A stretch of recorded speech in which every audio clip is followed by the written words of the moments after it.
If you want to be an actor, you're gonna have to go through a lot of auditions. Making it in film or stage is hard enough as it is. Auditions are hard to find without a good agent, and they're even harder to pass. Not only that, but after your first meeting with a director, you may have to move on to screen tests, which you again may not pass. While Chadwick Boseman got the role of Black Panther essentially by having a conversation with the director, other actors really get put through the ringer to get their iconic roles. Let us know what your favorites are, and remember to push that red button to subscribe for more. Hold right there. Before we get started, can you guess what movie we're thinking of from these emojis? The answer is at the end of the video, so stick around to see if you got it right. I'm Batman. Christian Bale, Batman Begins. Christian Bale's portrayal of the Dark Knight has been polarizing, to say the least. While some praised his outstanding dedication to the role and becoming one of the most intimidating Batmen, others have criticized his very goofy voice. Where were the other drugs going? Interestingly, his overly growly voice isn't present at all in his screen test with Amy Adams. Instead, he has a whispering sneer more akin to Michael Keaton than the roar we get in the trilogy. Swear to me. The audition was pretty tough, because it's not enough to know how well he portrays Bruce Wayne. Christopher Nolan had to know what he looked like in the suit. The trouble was that the bat suit hadn't been made yet. As a result, Bale had to perform the audition in the rather old, uncomfortable suit worn by Val Kilmer on the set of Batman Forever. He performed the screen test opposite Amy Adams, and the whole time, we're wondering how she didn't crack up at the suit's unfortunate nipples. In spite of the negatives, Christian Bale performed very well as the Caped Crusader and was chosen for the part. 10 years later, and the trilogy is widely considered as the definitive movie interpretation of the character. And while not the most popular Batman, he is the longest serving thus far in the movies. Henry Thomas, E.T. While it could seem very nerve-wracking to do an audition for a big-budget film as a child, Henry Thomas didn't seem to care. The child actor got the starring role in E.T. at age 10 after one of the finest auditions the world has ever seen. Henry Thomas was told he had a best friend, but that the friend was going to be taken away from him. Steven Spielberg stood opposite him exchanging dialogue. Thomas began to tear up at the idea of them taking away his best friend and delivers a heart-wrenching performance in those few short minutes. I don't care what the president says, he's my best friend, and you can't take him away! Thomas revealed in later years that he was thinking about his recently deceased pet dog, and that his sadness from that was what gave him the motivation to break down in tears on camera. Steven Spielberg was so blown away by the performance that you can hear him saying on camera, "You got the part, kid." At age 10, Thomas walked in, gave the performance of a lifetime, and got the part on the spot. That's something very few actors ever get to do, even as adults. E.T. went on to become a Spielberg classic, with its imagery becoming iconic to this day, and most of the film simply wouldn't work without Henry Thomas's incredible performance. Jason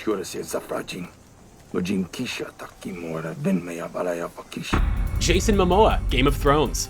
Recently cast as Aquaman in the DC Extended Universe, Jason Momoa is best known for his performance as the Warrior King Drogo in Game of Thrones. Momoa's approach to auditioning was pretty different and kind of ingenious. The audition was a hard one. Jason Momoa had only a few short minutes to show he could be an intimidating warlord. While he was a scary-looking guy, he was most known for his roles on Baywatch and Stargate. This necessitated he go the extra mile to show off.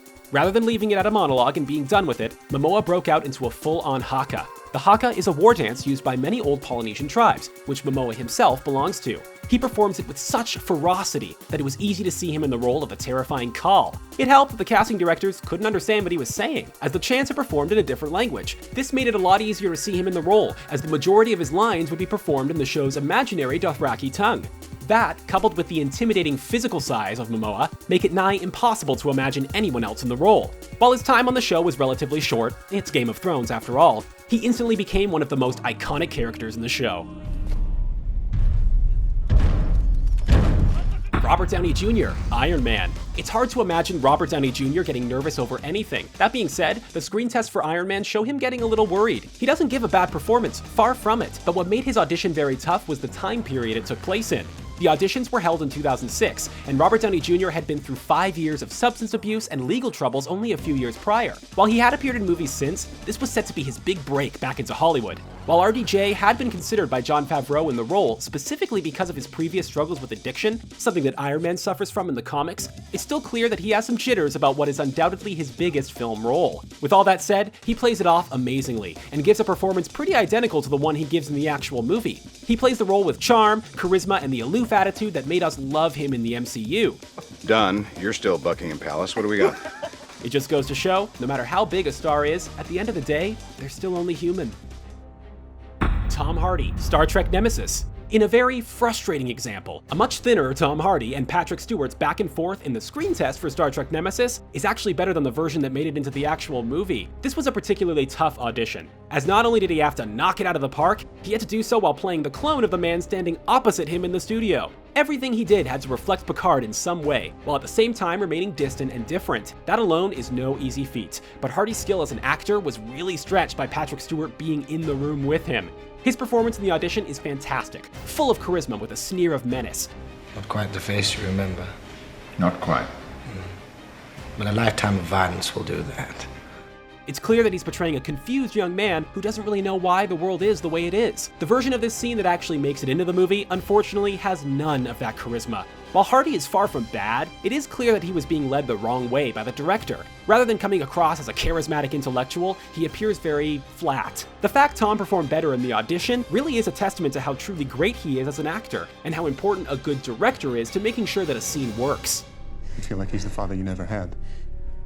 He would have disappointed you. Get out of my head. Daisy Ridley, Star Wars: The Force Awakens. Disney held one of the largest casting calls imaginable in London at Twickenham Stadium for Star Wars: The Force Awakens. This was one of many huge casting calls held across Britain while looking for the leads to play Rey and Finn respectively. While we don't know whether Daisy Ridley was ever in one of these massive crowds, we do know that she knocked it out of the park with her final audition. Ridley has a skill that's quite rare, even among some of the most highly trained actors. She's able to cry on cue. This is what made her stand out as a great actress. The audition scene she was given was the now famous scene in which Kylo Ren is forced out of Rey's mind. While she doesn't do it in the actual movie, Rey crying while trying to get Ren out of her head is a very nice touch. The casting directors absolutely loved it and gave her high praise, as well as the part. This audition really pushed Ridley, as the ultimate pressure was on. She was one of literally thousands trying to get the role, and it was her one shot at getting the starring role in the biggest movie franchise of all time. Needless to say, stressful stuff. Dafne Keen, Logan. The only other child actor on this list, besides Henry Thomas, is the incredible Dafne Keen. Keen is scarily good for her age, as not only did she get the audition down in her first take, in the second one, she decided that she wanted to improvise and do something different. I've been sitting in the back, you could have fucking talked to me this whole time. Si ni me miras, me intentas dejar tirada, me gritas, ni me hablas, me insultas. It's so rare for any actor to be able to improvise and pull off a great audition, but for Dafne Keen to do it at such a young age is truly incredible. The level of awareness she has of herself and of her character was truly fantastic. This audition forced her to really stretch what she could do as an actress to win the part. Auditions are hard at the best of times, but she had to act opposite Hugh Jackman of all people. This was a very intimidating setting for a young child, but she still came out marvelously. Not to mention, she also roughed up Hugh Jackman a little bit. During her audition, she got to punch him several times on the arm. While punching Hugh Jackman isn't something that we'd advise doing, it is worth mentioning that of all the buff, scary-looking actors and stuntmen that Jackman has worked with, to this day, Dafne Keen is the only one he can remember giving him bruises. I've killed things from other worlds before. Gal Gadot, Wonder Woman. If you want to talk about being pushed to your limit, imagine auditioning for an iconic role while being told you're auditioning for another iconic role. Gal Gadot auditioned for Wonder Woman, the whole time thinking she was auditioning for Catwoman. That's already pretty difficult, as not only are you being tricked, but you're also being tricked into auditioning for a character that's so iconic that it's hard to not overdo it. Not only is Catwoman an iconic role, but she's nothing like Wonder Woman. And Gal Gadot isn't exactly a veteran actress herself. She appeared in The Fast and the Furious, gaining the part mostly due to her real-life experience with firearms.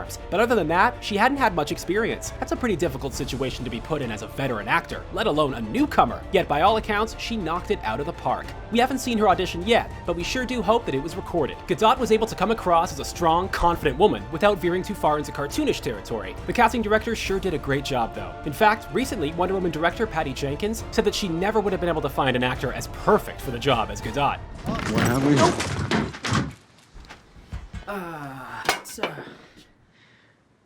Tom Holland, the MCU. It's always handy to have extra talents. Tom Holland can attest to that as a longtime gymnast. Much like Andrew Garfield, who got the role of Spider-Man for his circus experience, Tom Holland bagged the role of the wall crawler thanks to his wit, charm, and flash gymnastic skills. So he can do gymnastics. What's so hard about that? Well, gymnastics is a really dangerous sport. The slightest little slip up can cause serious injury, or if you're really unlucky, even death. This didn't stop Tom Holland though, who would somersault before every audition tape he recorded. He would say his lines and then somersault back out of frame. He knew that it could potentially give him the edge over other actors going for the role. One prime competitor for him was Asa Butterfield, who thanks to his TV stardom was a far more recognizable name. Holland felt like he needed those gymnastics to go the extra mile. It was certainly dangerous, but that danger paid off, as Holland went through 5 auditions over 5 arduous months. That's hell enough as it is, having to constantly worry about getting your dream role, but when you're barely 18, that sounds awful. He's already beloved for his few short scenes in Civil War. We can only imagine how he'll be received by the time Spider-Man: Homecoming hits theaters.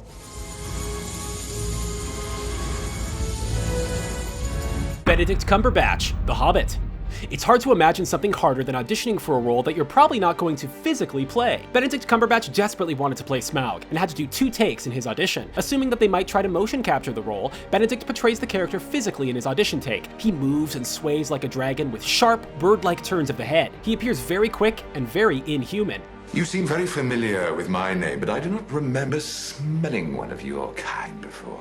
That alone is pretty cool, especially seeing as he has nothing to get him into the role. He's only sitting in a chair. While the casting director liked it, he wasn't sure if Benedict would ever get the chance to play Smaug via motion capture. He was concerned the actor would miss out on the role because of those sharp facial expressions. He asked the actor to play the scene again with his face not on camera, recording only his voice. That's a hard thing for an actor to do, especially a classically trained actor like Cumberbatch, where most of his performance is physical. Benedict managed to nail it a second time, coming across as regal and almost Shere Khan-like. It wasn't long before they cast him in the role, and we got to see him as the terrifying dragon in The Hobbit: The Desolation of Smaug.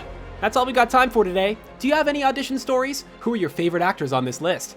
Also, the answer to our emoji quiz is... did you get it right? As always, comment below and let us know. And be sure to rate and subscribe for more content just like this.